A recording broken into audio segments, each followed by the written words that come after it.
iQOO নাম তো শোনা ही होगा। iQOO গত 2 তারিখ অর্থাৎ 2রা আগস্ট একটা অঘটন ঘটিয়ে ফেলেছে। কি অঘটন? তারা বছরের সবথেকে সেরা ফ্ল্যাগশিপ কিলার ডিভাইসটা লঞ্চ করে ফেলেছে iQOO 90। আজকে এই সম্পূর্ণ এপিসোড জুড়ে iQOO 90 ফোনটাকে নিয়ে কথা বলবো। iQOO 90 ফোনটা ইন্ডিয়ান মার্কেটে লঞ্চ করা হয়েছে 50,000 রুপিতে, যদিও অফার পিরিয়ডে এই ফোনটাকে আপনি 45,999 রুপিতে কিনতে পারবেন। এছাড়াও যদি আপনার কাছে OnePlus, Xiaomi বা রিয়েলমির ফোন থাকে, ওই ফোনটা যদি আপনি এক্সচেঞ্জ করেন 5,000 রুপি এক্সট্রা আপনি এক্সচেঞ্জ ভ্যালু পাবেন। আর যদি আপনার কাছে iQOO ফোন থাকে তাহলে তো বস কোনো কথাই নেই, 7,000 রুপি এক্সট্রা বেনিফিট আপনি কিন্তু পেয়ে যাবেন। তো সেক্ষেত্রে এফেক্টিভ প্রাইস হয়ে দাঁড়াবে 35,000 রুপির আশেপাশে। তাহলে এই দামে এই ফোনটা কতটা আমাদের জন্য এফেক্টিভ হবে সেটাই আজকের ভিডিওতে তুলে ধরবো। আমি যদি অফার পিরিয়ড ছাড়া এই ফোনটার মেন দাম ধরি তাহলে 46,000 রুপির আশেপাশে। তাহলে সেক্ষেত্রে আমার এই ফোনটার সব থেকে বড় কম্পিটিটর হয়ে যাচ্ছে OnePlus এর তরফ থেকে OnePlus 10T। তাহলে আমরা এই ভিডিওতেই একসাথে টুকিটাকি কম্পারিজনও করে নেব, দেখে নেব আসল ফ্ল্যাগশিপ কিলার কে হচ্ছে 2022 সালে। আর কোনো রকম কথা বলবো না, কোথাও গিয়ে ভিডিওটা ভালো লেগে থাকলে, আমাদের পরিবারটাকে ভালো লেগে থাকলে লাইক বাটনটা প্রেস করে রাখবেন। আর নতুন বন্ধু হলে জানেনই কি করতে হবে, সাবস্ক্রাইব করে বেল আইকনটা প্রেস করে রাখবেন। তাহলে চলুন এই দুজনের যুদ্ধ আজকে দেখে নিই। তাহলে প্রথমে ডিজাইন দিয়ে শুরু করা যাক। iQOO 90 এই ফোনটা কিন্তু দুটো কালার ভ্যারিয়েন্টে অ্যাভেলেবেল হয়েছে, যদিও আমার কাছে সাদা কালার ভ্যারিয়েন্টটা দেখতে ভালো লাগছে। এছাড়াও এর পেছনের দিকে গ্লাস বডি ডিজাইন রয়েছে এবং যে ফ্রেমটা রয়েছে সেটাও মেটালের, অর্থাৎ একটা ফ্ল্যাগশিপ লেভেলের ফোনে যা যা থাকা উচিত সমস্ত কিছু এর ফোনে রয়েছে। এছাড়াও এর ব্যাক প্যানেলে যে গ্লাসটা রয়েছে সেখানে কিন্তু এজি গ্লাস প্রোটেকশন ইউজ করা হয়েছে। ওভারঅল ডিজাইন এবং বিল্ড কোয়ালিটি কিন্তু যথেষ্ট অ্যাট্রাকটিভ। এছাড়াও ফোনটার ওজনও কিন্তু খুব একটা বেশি নয়, মাত্র 206 গ্রাম। এরপরে ওভারঅল আপনাদের কাছে ডিজাইনটা কেমন লাগলো কমেন্ট বক্সে লিখে জানান। সো ডিজাইন তো হলো, এবার একটু ডিসপ্লে কোয়ালিটিটা দেখে নিন। এখানে রয়েছে 6.78 ইঞ্চির ফুল এইচডি প্লাস ফুল ভিউ সুপার অ্যামোলেড ডিসপ্লে এবং এখানে স্যামসাং এর একদম লেটেস্ট জেনারেশনে স্যামসাং এর E5 অ্যামোলেড ডিসপ্লে ইউজ করা হয়েছে। শুধুমাত্র তাই নয়, iQOO 90 ফোনটাতে 120 হার্টজের ভ্যারিয়েবল রিফ্রেশ রেট রয়েছে, অর্থাৎ প্রয়োজন অনুযায়ী এই রিফ্রেশ রেটটা কিন্তু ভ্যারি করবে। এছাড়াও 360 হার্টজের টাচ স্যাম্পলিং রেট রয়েছে, কিন্তু হ্যাঁ এখানে পিক যে টাচ স্যাম্পলিং রেট অর্থাৎ ইনস্ট্যান্ট টাচ স্যাম্পলিং রেট রয়েছে 1200 হার্টজের, অর্থাৎ যখন আপনি গেমিং করবেন তখন এই টাচ স্যাম্পলিং রেটটা কিন্তু আপনি যথেষ্ট ফিল করতে পারবেন, ডিসপ্লেতে আরও স্মুথ কাজ করবে।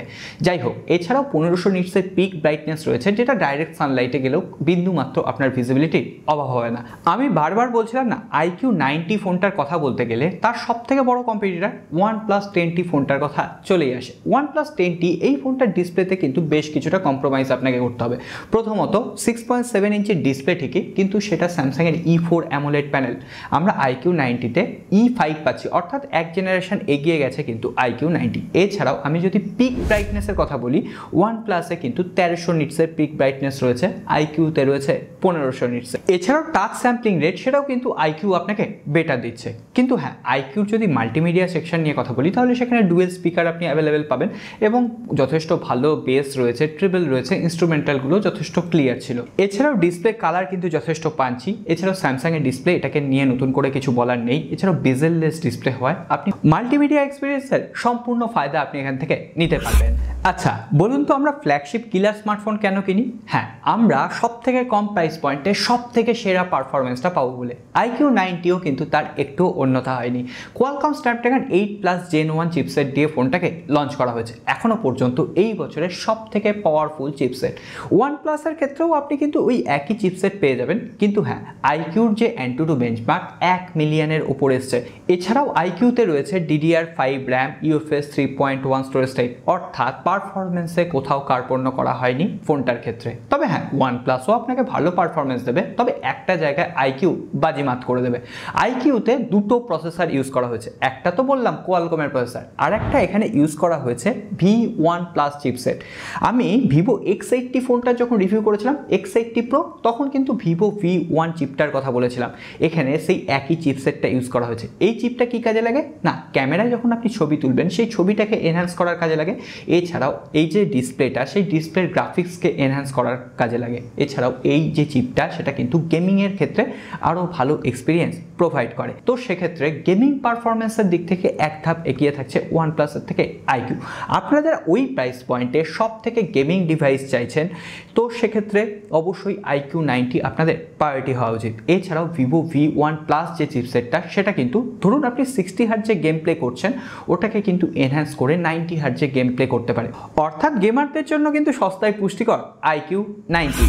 iQOO 90 এমন একটা স্মার্টফোন যেখানে কম্প্রোমাইজ আপনাকে করতে হবে না। হ্যাঁ, আমরা অনেক সময় দেখি ফ্ল্যাগশিপ কিলার স্মার্টফোনে প্রসেসরে বা পারফরমেন্সের দিকে নজর দিতে গিয়ে সেই ক্যামেরাটা একদমই তারা নজর দেয় না, কিন্তু iQOO 90 এমন একটা স্মার্টফোন যেখানে 3টে ক্যামেরা দেওয়া হয়েছে এবং 3টে ক্যামেরাই কাজে। প্রথমত 50 মেগাপিক্সেলের প্রাইমারি ক্যামেরা দেখা হয়েছে যেখানে GN5 সেন্সর রয়েছে, এছাড়াও 13 মেগাপিক্সেলের একটা আল্ট্রা ওয়াইড অ্যাঙ্গেল লেন্স। এই যে 13 মেগাপিক্সেলের ওয়াইড অ্যাঙ্গেল লেন্সটা সেটা কিন্তু আবার ম্যাক্রো ফটোগ্রাফির জন্য কাজে লাগাতে পারবেন এবং সেক্ষেত্রে 2.5 সেন্টিমিটার দূরত্ব থেকেও কিন্তু ম্যাক্রো শুট নেওয়া যায়। এছাড়াও তৃতীয় যে ক্যামেরাটা রয়েছে সেটা কিন্তু 12 মেগাপিক্সেলের এবং সেটা 2x পোর্টের জুম সাপোর্ট করে, অর্থাৎ ওই টেলিফটো লেন্সের কাজ করে বলতে পারেন। কিন্তু আমি যদি OnePlus-এর আবার কথা বলি তাহলে ওই প্রাইস পয়েন্টে OnePlus একদম নর্মাল একটা ক্যামেরা সেটআপ দিয়েছে। 50 মেগাপিক্সেলের প্রাইমারি ক্যামেরা যেটা আমরা পেয়ে থাকি, সনির সেন্সর রয়েছে, এছাড়াও 8 মেগাপিক্সেলের আল্ট্রা ওয়াইড অ্যাঙ্গেল লেন্স, কিন্তু আমরা iQOO-তে পাচ্ছি 13 মেগাপিক্সেল। এছাড়াও 2 মেগাপিক্সেলের একটা ম্যাক্রো সেন্সর, কিন্তু আমরা iQOO-তে 13 মেগাপিক্সেলের ম্যাক্রো সেন্সরই কিন্তু কাজ করাতে পারছি। অর্থাৎ ক্যামেরা সেটআপের দিক থেকেও কিন্তু iQOO 90 ফোনটা কিছুটা এগিয়ে যাচ্ছে। ব্যাক ক্যামেরা দিয়ে আমরা 4K ভিডিও শ্যুট করতে পারবো, ওআইএস আছে, 60 FPS এর সাপোর্ট রয়েছে, তবে front camera up to 1080p 60 FPS A video shoot করা যায়। সুতরাং ওভারঅল যদি আমরা স্পেসিফিকেশন বিচার করি তাহলে OnePlus-এর থেকে iQOO কিন্তু বেশ কিছুটা এগিয়ে যাচ্ছে, কিন্তু আরও এক জায়গায় এগিয়ে যাচ্ছে ওই যে Vivo V1 Plus চিপসেটটার জন্য। আমি আগেই বলেছি এই যে চিপসেটটা এটা কিন্তু ইমেজ প্রসেসিংয়ের জন্য বেশ কিছুটা কাজে লাগে, তো সেক্ষেত্রে আমরা iQOO থেকে বেটার ফটোগ্রাফি করতে পারবো। অলরেডি Vivo V1 Plus যে চিপসেটটা সেটা যে কাজ করছে সেটা আমরা Vivo X80 ফোনটার ক্ষেত্রে দেখেছিলাম। সো আপনারা চাইলে Vivo X80 তো না, X80 Pro ফোনের ভিডিওটা দেখে নিতে পারেন, আই বাটনে লিঙ্ক আছে। তবে আরও বেশ কিছু টুকিটাকি জিনিস পড়ে থাকে। প্রথমেই বলি সেন্সারের কথা। iQOO 9 এই ফোনটায় সমস্ত সেন্সার আপনি অ্যাভেলেবেল পেয়ে যাবেন। সেখানে ইন ডিসপ্লে ফিঙ্গারপ্রিন্ট স্ক্যানার রয়েছে, ফেস আনলকের ফিচার্স রয়েছে, NFC রয়েছে, IR ব্লাস্টার রয়েছে, যদিও OnePlus-এ কিন্তু IR ব্লাস্টারের সাপোর্ট নেই। iQOO 90 ফোনটাতে 9টা 5G ব্যান্ডের সাপোর্ট রয়েছে। এছাড়াও অপারেটিং সিস্টেমের কথা বলতে গেলে এখানে out of the box Android 12 রয়েছে এবং অলরেডি কোম্পানি বলে দিয়েছে 3টে বড় বড় অপারেটিং সিস্টেম আপডেট এবং 4 বছর পর্যন্ত সিকিউরিটি প্যাচ লেভেলের আপডেট প্রোভাইড করবে। সবই হলো, তাহলে একটু ব্যাটারি সেকশনটা ছুঁয়ে যায়। iQOO 90 এই ফোনটাতে 4700 mAh ব্যাটারি দেওয়া হয়েছে এবং 120 ওয়াটের ফাস্ট চার্জিং টেকনোলজি দেওয়া হয়েছে। কোম্পানি দাবি করছে মাত্র 20 মিনিটে 0 to 100% কমপ্লিট চার্জ করে দেবে, কিন্তু আমরা যদি OnePlus 10Tর কথা বলি তাহলে 100 mAh ব্যাটারি বেশি দেওয়া হয়েছে। তাহলে 100 mAh ব্যাটারি কিন্তু সেখানে বেশি দেওয়া হয়েছে, 4800 mAh ব্যাটারি দেওয়া হয়েছে এবং সেখানে 150 ওয়াটের ফাস্ট চার্জিং টেকনোলজি দেওয়া হয়েছে। কিন্তু হ্যাঁ, দুটো ফোনই মোটামুটি একই টাইম লাগছে চার্জ করতে। OnePlus দাবি করছে 19 মিনিটে তারা 0 to 100% কমপ্লিট করবে, তো সেদিক থেকেও কিন্তু এটা খুব একটা ডিল ব্রেকার হবে না। কিন্তু iQOO 90 এখানে একটা ভিসি কুলিং চেম্বার দেওয়া হয়েছে, যার ফলে ফোনটা গেমিংয়ের সময়ও যথেষ্ট ঠান্ডা থাকতে ওই একই কুলিং প্রযুক্তি কিন্তু OnePlus-এর ক্ষেত্রেও আমরা দেখতে পাচ্ছি। তবে হ্যাঁ, OnePlus একটা জায়গায় পিছিয়ে থাকছে, হ্যাপটিক ফিডব্যাক। কারণ iQOO 90-তে ডুয়েল অ্যাক্সিস লিনিয়ার মোটর দেওয়া হয়েছে যেটা ভাইব্রেশনটাকে আরও বেশি স্ট্রং করে, কিন্তু OnePlus-এ সিঙ্গেল মোটর দেওয়া হয়েছে, এটাও একটু মাথায় রাখবেন। এছাড়াও in display monster touch button দেওয়া হয়েছে iQOO-র ক্ষেত্রে, যেটা গেমিংয়ের জন্য অনেকের কাজে লাগবে, কিন্তু OnePlus-এ এই ধরনের in display monster touch button কিন্তু দেওয়া হয়নি। তবে সবশেষে আরও একটা জিনিস বলতেই হয়, iQOO যেহেতু একদম নতুন একটা কোম্পানি, তো সেক্ষেত্রে iQOO বক্সে চার্জার দিয়েছে, কেবল দিয়েছে, এর সঙ্গে সঙ্গে একটা Type-C কনভার্টারও দিয়েছে। আমরা যে এখানে 3.5mm হেডফোন জ্যাক পাচ্ছি না, ওই কনভার্টারটা আমাদের বাইরে থেকে খুঁজতে হবে না, অনেক সময় কনভার্টারটা সাপোর্ট করে না, তো সেক্ষেত্রে OnePlus-এর বক্সে এই ধরনের কনভার্টার কিন্তু নেই।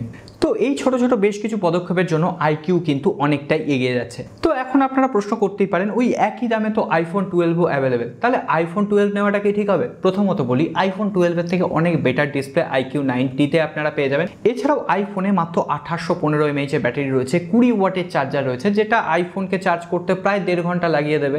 এছাড়াও বক্সে কোনো রকম চার্জার নেই, কোনো রকম কেবল নেই, সেই অ্যাক্সেসরিজগুলো কিনতে গেলেও কিন্তু আপনার বেশ মোটা টাকা খরচ করতে হবে। এছাড়াও iPhone 12-এ 50,000 রুপি খরচ করার পরও সেখানে 60 হার্জের রিফ্রেশ রেট পাবেন, তো সেটা মেনে নিতে খুবই কষ্টকর হয়। যদি আপনি অ্যান্ড্রয়েডের সাথে কমফর্টেবল হন, ঠিক আছে, iOS আপনার কোনো রকম ইউজ করেননি, তাহলে আমি বলবো iQOO 90 বেটার অপশন আপনার জন্য হতে পারে। বাকিটা আপনাদের ডিসিশন। আপনারা ওভারঅল ভিডিওটা দেখলে একটা মোটামুটি ধারণা করতে পারবেন। বাকি আপনাদের কি ফিডব্যাক অবশ্যই কমেন্ট করে লিখে জানান। আজকে আর কথা বাড়াচ্ছি না, সকলে ভালো থাকবেন, সুস্থ থাকবেন, দেখা হবে আগামী